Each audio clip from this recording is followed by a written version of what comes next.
الحمدللہ وکفا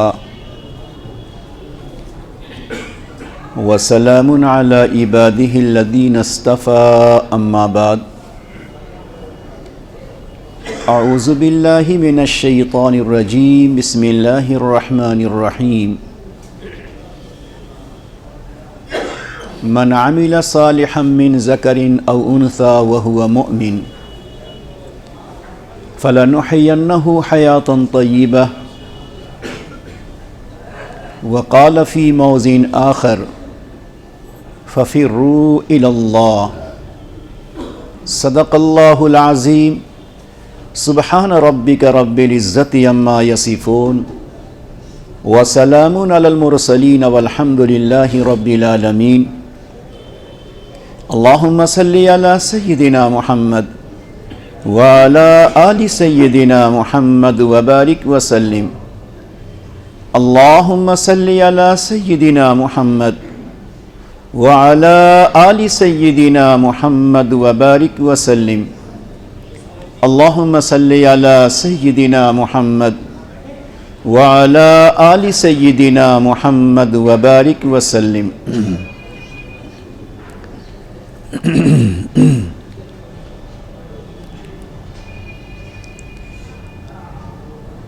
انسان کی زندگی بندگی کے لیے ہے، مقصد حیات اللہ کی اطاعت ہے۔ انسان اگر بندگی نہیں کرتا تو شرمندگی کا سامنا کرنا پڑے گا۔ زندگی آمد برائے بندگی، زندگی آمد برائے بندگی، زندگی بے بندگی شرمندگی۔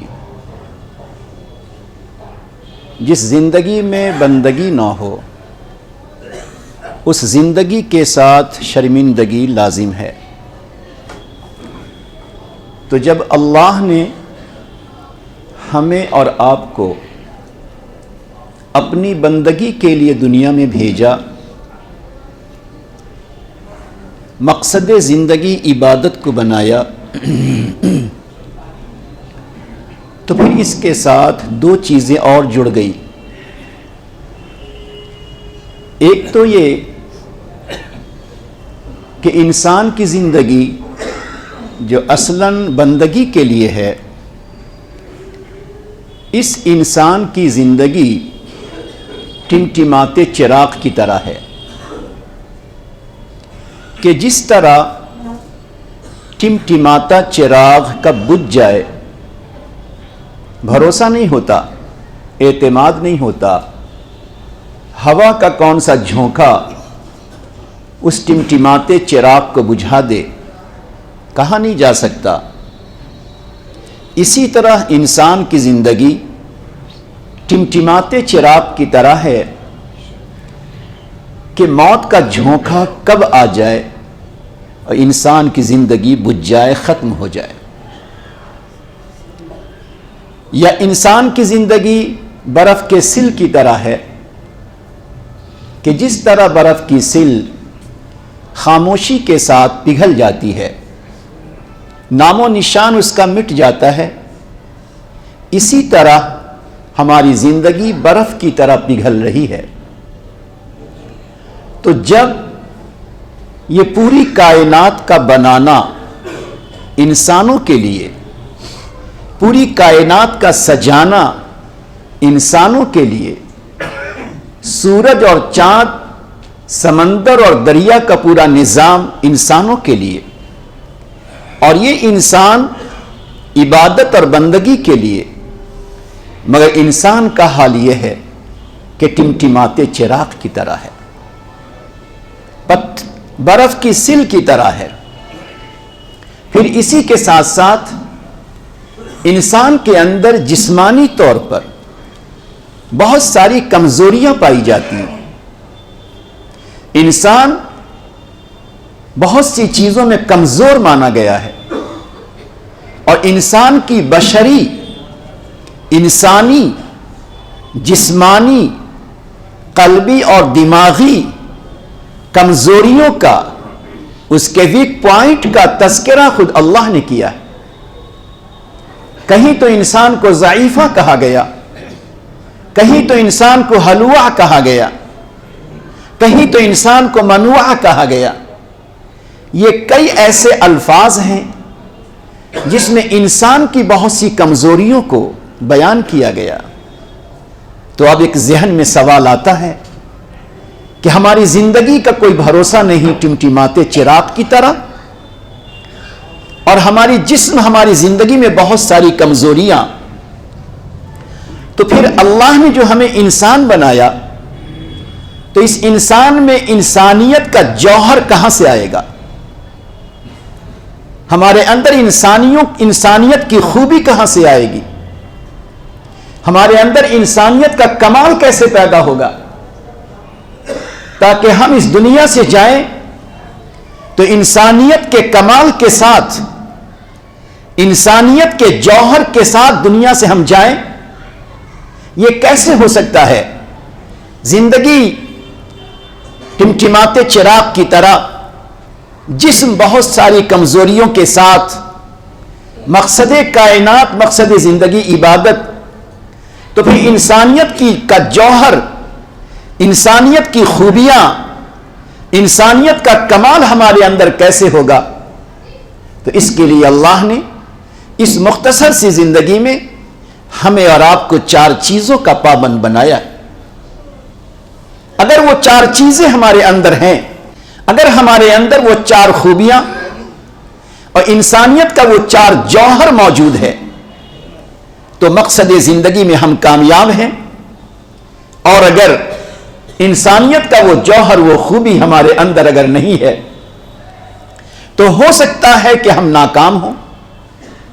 آج انہی 4 چیزوں کو سمجھنا ہے کہ وہ انسانیت کا جوہر، انسانیت کا کمال وہ کیا چیزیں ہیں۔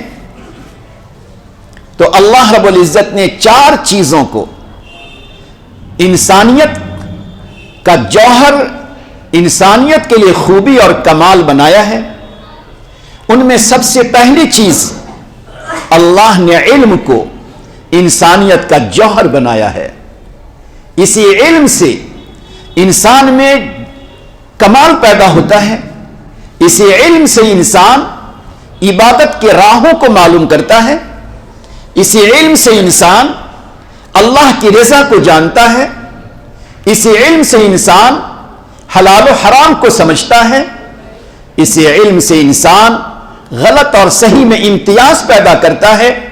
اس لیے اللہ نے انسانیت کا پہلا جوہر، انسانیت کا پہلا کمال اللہ نے علم کو بنایا، اور اس کے جوہر ہونے، اس کے کمال ہونے کی پہچان حضرت آدم علیہ السلام کو سب سے پہلے جنت میں علم سے نوازا گیا، جو قرآن کریم اللہ نے ہمیں آپ کو عطا کی ہے۔ یہ قرآن کریم جس کے کم و بیش 6666 آیتیں ہیں، ان 6666 آیتوں کی جو پہلی 5 آیت ہے، جو سب سے پہلی 5 آیت ہے، اس 5 آیت میں جگہ جگہ علم کا تذکرہ اور قلم کا تذکرہ ہے۔ یہ علم اور قلم کا تذکرہ یہ اس بات کی پہچان ہے کہ اللہ کی نگاہ میں، اے انسانوں، تمہارے لیے سب سے بڑا جوہر اگر کوئی ہے تو وہ علم کا جوہر ہے۔ اگر تمہارے پاس علم ہے، تعلیم ہے، تربیت ہے، دینی ایجوکیشن ہے، اگر یہ خوبی تمہارے اندر ہے تو تمہاری مثال اس درخت کی طرح ہے جو درخت کے پھلدار بھی ہو، جو درخت کی سایہ دار بھی ہو۔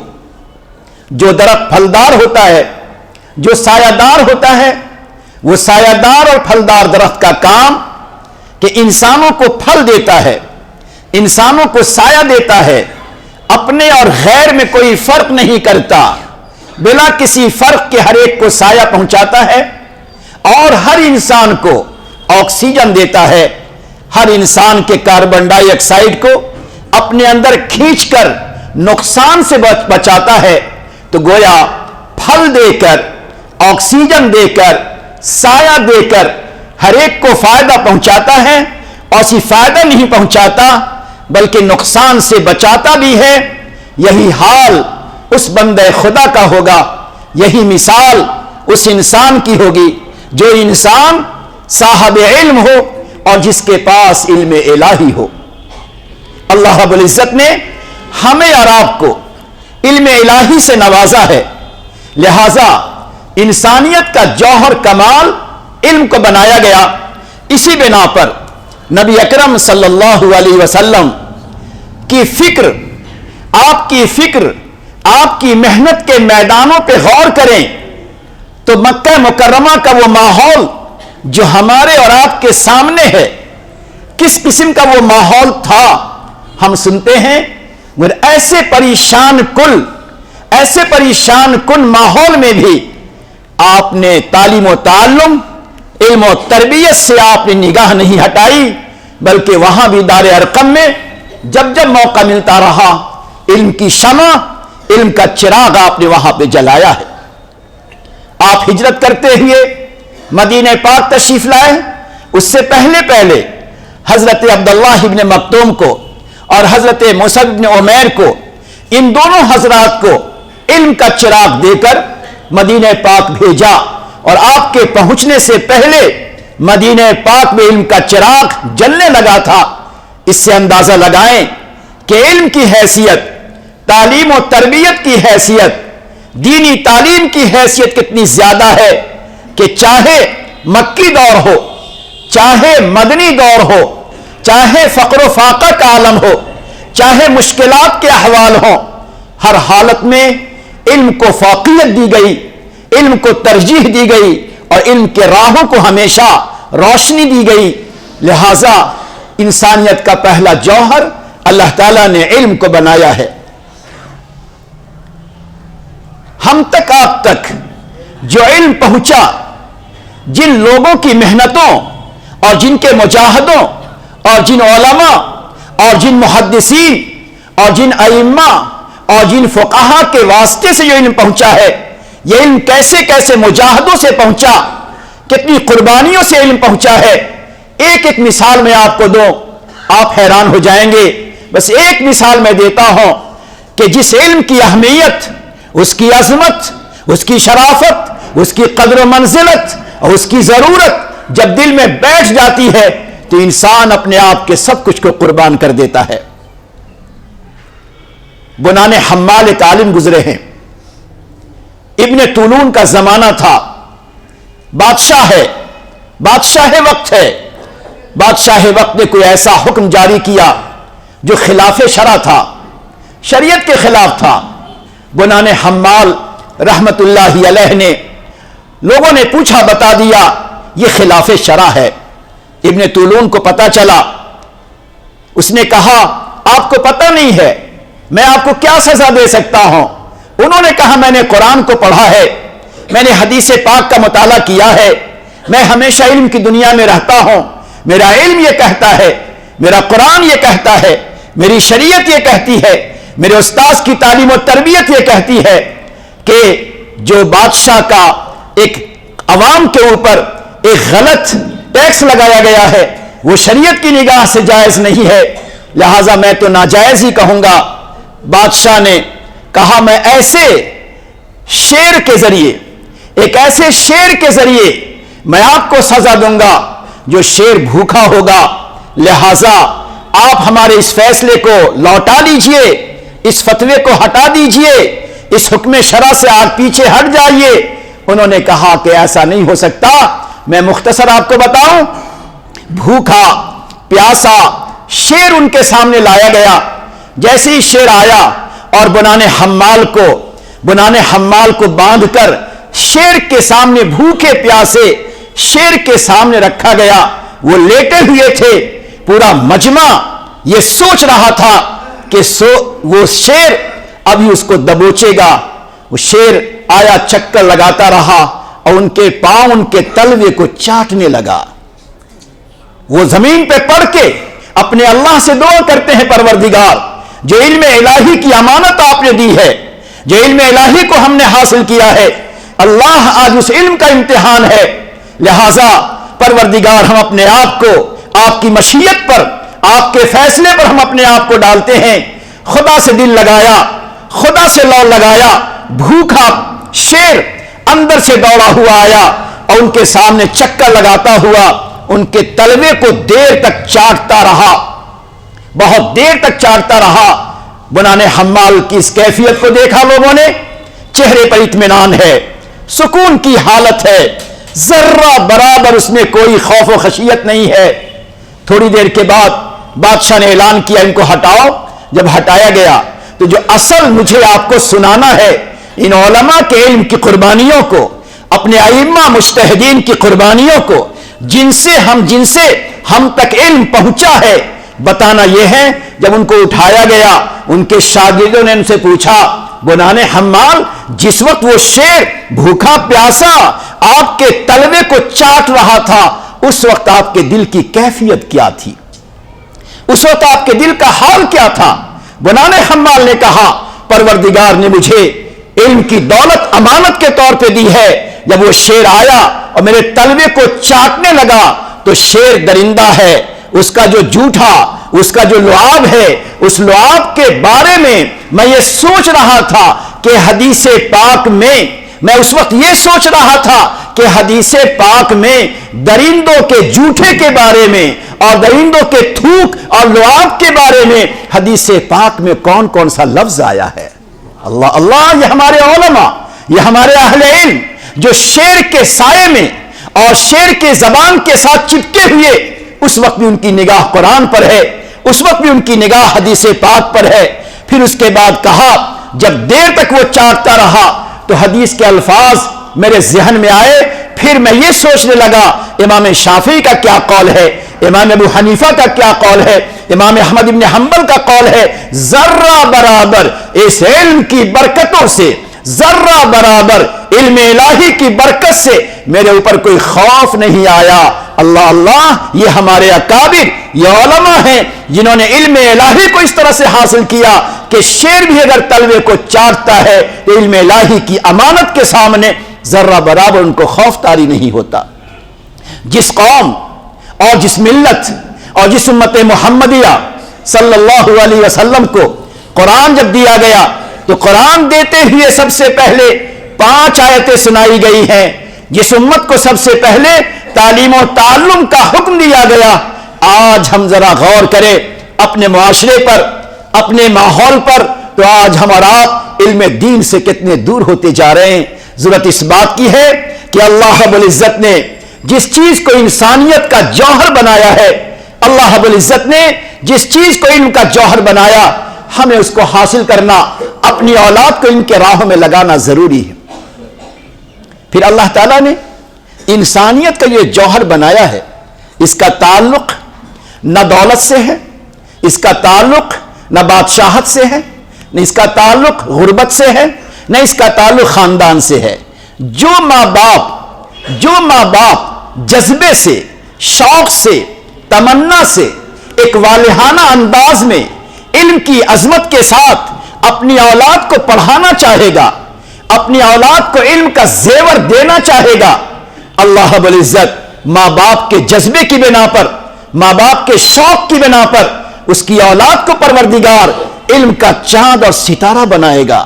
پروردگار یہ نہیں دیکھتا کہ انسانیت کا یہ پہلا جوہر خاندانی اعتبار سے، علاقائی اعتبار سے، غربت اور مالداری کے اعتبار سے نہیں، جس میں طلب ہے، جس میں شوق ہے، جس میں جذبہ ہے، اسے اللہ کی طرف سے علم ملتا ہے۔ عطا ابن رباح ایک بہت بڑے محدث، ایک بہت بڑے عالم گزرے ہیں۔ کتابوں میں لکھا ہے، تاریخ میں لکھا ہے کہ ان کے جسم میں 6 طرح کی بیماری پائی جاتی تھی، 6 طرح کا عیب پایا جاتا تھا۔ انگلیاں ان کی مڑی ہوئی تھی، ہونٹ ان کے بڑے موٹے تھے، چہرہ کھردرا تھا، آواز بھاری تھی، چلنے میں بھی لنگڑا پن تھا۔ 6 قسم کے عیب رکھتے تھے، مگر ماں کی تمنا تھی، باپ کا تمنا تھی، پروردگار آپ انسانیت کے پہلے جوہر علم سے کسی کو نوازنا چاہیں تو نہ آپ جسم کی خوبصورتی کو دیکھتے ہیں، نہ گھر کی دولت کو دیکھتے ہیں، نہ خاندان کی بلندی کو دیکھتے ہیں. جو بھی طلب لے کر آئے گا آپ اسے علم عطا کرتے ہیں. اے پاک پروردگار، میرا بیٹا جو 6 طرح کے عیب سے جڑا ہوا ہے، میں اس کو علم کے لیے آپ کے سامنے وقف کرتا ہوں. پروردگار کی شان، اللہ نے بہترین علم سے نوازا. جو سنانا ہے وہ سنیے. آج ہماری نگاہیں دنیا کے علم پر، دنیا کے فن پر، دنیا کی چیزوں پر ہے. سلیمان بن عبد الملک اس زمانے کا بادشاہ تھا. اسے 2-4 مسئلے کی ضرورت پیش آئی. وہ آیا عطا ابن رباح کے پاس، دیکھا مجلس جمی ہوئی ہے. عطا ابن رباح نے کوئی پرواہ نہیں کی، مجلس چلتی رہی. سلیمان بن ملک پیچھے کھڑا ہوا اور کھڑے ہونے کے بعد اس نے 2-4 مسئلے پوچھے. مسئلے کا جواب بڑی اطمینان کے ساتھ دیا. جب جانے لگا تو سلیمان بن عبد الملک نے کہا، اپنے 2 بیٹوں کو لے کر آیا تھا. دونوں بیٹوں سے سلیمان بن عبد الملک نے کہا، بیٹا یاد رکھو، تخت شاہی سے کہیں زیادہ، تخت شاہی سے کہیں زیادہ اس شخص کی عظمت ہے کہ میں کھڑے ہو کر اس سے سوال کرتا رہا. اگر عزت چاہتے ہو، مرتبت چاہتے ہو، ہمیشہ کی زندگی چاہتے ہو، ہمیشہ کے نام کو چاہتے ہو، ان کی طرح علم کو حاصل کر لو.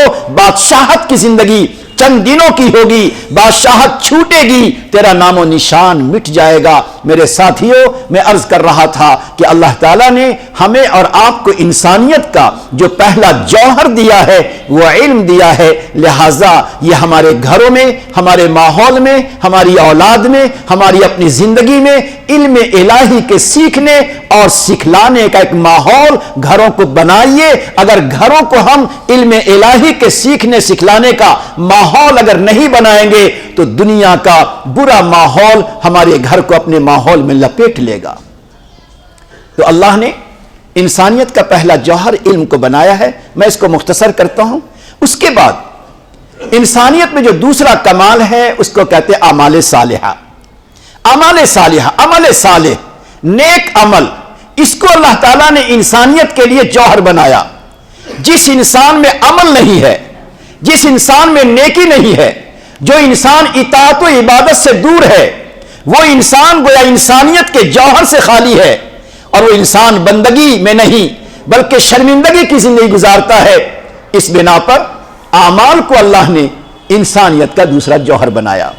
مگر اللہ کی شان کریمی دیکھیے، اللہ کی شان رحیمی دیکھیے کہ جہاں اللہ نے بہت سارے اعمال ہمیں آپ کو دیے ہیں، بہت سارے احکام اللہ نے دیے ہیں، تو کچھ اعمال وہ ہیں جو مجاہدے والے ہیں، کچھ اعمال وہ ہیں جو ہلکے پھلکے ہیں، جو اعمال بہت کم وقتوں میں ادا ہوتے ہیں، کچھ نیکیاں بہت مختصر وقتوں میں ہو جاتی ہیں. اس پاک پروردگار کی شان یہ ہے کہ جہاں اپنے بندوں کو اعمال صالحہ پر اپنے بندوں کو بڑے بڑے اعمال پر بندوں کی مغفرت کرتا ہے، وہیں پاک پروردگار کسی چھوٹے چھوٹے عمل کو بھی نجات کا ذریعہ بنا دیتا ہے.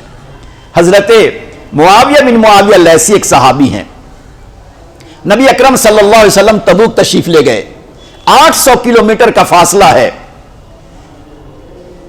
نبی علیہ الصلوۃ والسلام حضرات صحابہ کے ساتھ مقام تبوک پر 800 کلومیٹر مدینہ منورہ سے. اسی درمیان معاویہ بن معاویہ کا انتقال ہو جاتا ہے. جبرائیل امین آتے ہیں، ان کے گھر سے ان کے جنازے کو اٹھا کر میدان تبوک تک لے جاتے ہیں، مقام تبوک تک لیتے ہیں، اور پیارے نبی صلی اللہ علیہ وسلم کے سامنے ان کے جنازے کو رکھتے ہیں. آپ نے پوچھا جبرائیل کیا ہے؟ اللہ نے حکم دیا کہ معاویہ بن معاویہ کی نماز جنازہ پڑھائیے. اللہ اکبر. جن کی موت مدینے میں، جس وقت پیارے نبی دین کی دعوت کی نسبت میں وہاں جنازہ یہاں سے اٹھا کر وہاں پہنچایا گیا. جبرائیل نے کہا آپ جنازہ پڑھائیں. آپ نے وہاں جنازہ پڑھا دیا. پھر آپ نے پوچھا اے جبرائیل اس کی کون سی خوبی ہے، اس کا کون سا عمل ہے جو اللہ کو اتنا پسند آیا کہ اس عمل پر ان کے جنازے کو اٹھا کر یہاں تک اللہ نے بھیجا؟ جبرائیل امین نے فرمایا یہ معاویہ وہ ہیں کہ جب بھی ان کو مہلت ملتی ہے، جب بھی ان کو موقع ملتا ہے، تو موقع اور مہلت کے ملنے پر اپنی زبان سے سورہ اخلاص